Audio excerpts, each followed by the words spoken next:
سالګرا به د آی اس اف 13 سالګرا تاسو ټول ته ډېر مبارک شه.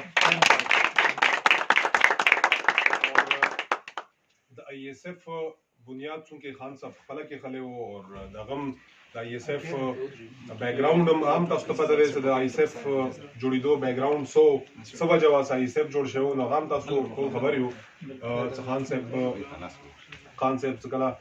د پنجاب یونیورسټي وزټ کړی و او بیا هلته کې هغه کوم اکسیډنټ شو سره واقعه شوې وه،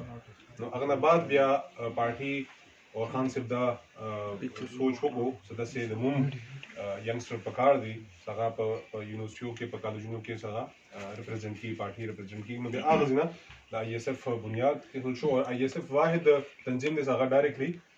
هغې ځان ته خپل ټول سیسټم سره دی، هغې ځان ته خپل سیسټم دی او هغې مینجمنټ هغه هر یو شی خپل طریقې سره د هغې کتل شو. او خان صاحبي مطلب ډایرکټ د هغې مطلب مانیټرینګ یا نور کوم معاملات یې ګوري او ټول نه زیات څه کوم تنظیمونو کې بیا خوښ تنظیمونه دي نو هغه آی اس اف دی چې هغه خان صاحب باندې ډېر زیات. نو زه خپل طرف نه او د پارټي سوره د موزیلا کوهاټ پارټي سوره مشران ناست دي، د هغې طرف نه هم د آی اس اف سوره د کوهاټ ریپرزینټیټیو داسې ناست دي کوم د پارټي داسې ریپرزینټ کړي په کالجونو کې په یونیورسټیو کې. نو ډېر تاسو ته بیا هم مبارک شه. او زه خو بار څوک یونیورسټي ته هم ځم او کالجونو ته هم ځم، نو هغه ټول ایډمنسټریشن ته زه بار یم چې بهی د آی اس اف څه ایشوز وي نو هغه هم ډایرکټلی خپله ګورو او هغه کې څه قسم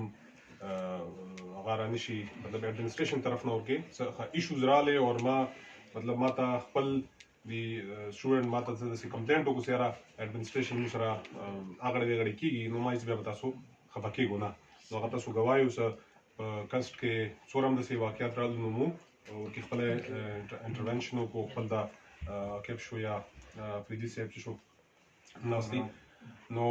ټول د تاسو په یو اواز باندې موږ کوشش کړی دی چې موږ رسېدي یو. ورکه بیا زه نه یم نو ما بیا عاطف او داود څوک داسې نږدې وي پرنسپل صاحب شو، نو دی څوک نږدې وي نو بیا زه دی ته کیساره فرقم چې به تاسو ځان ورسو ورته. خو انشاءالله دا بیا یو څه په یو کیسو کې تاسو نه به موږ ورسته نه وو، او کوم ځای کې تاسو پوهېږو چې یاره موږ ته د ضلعي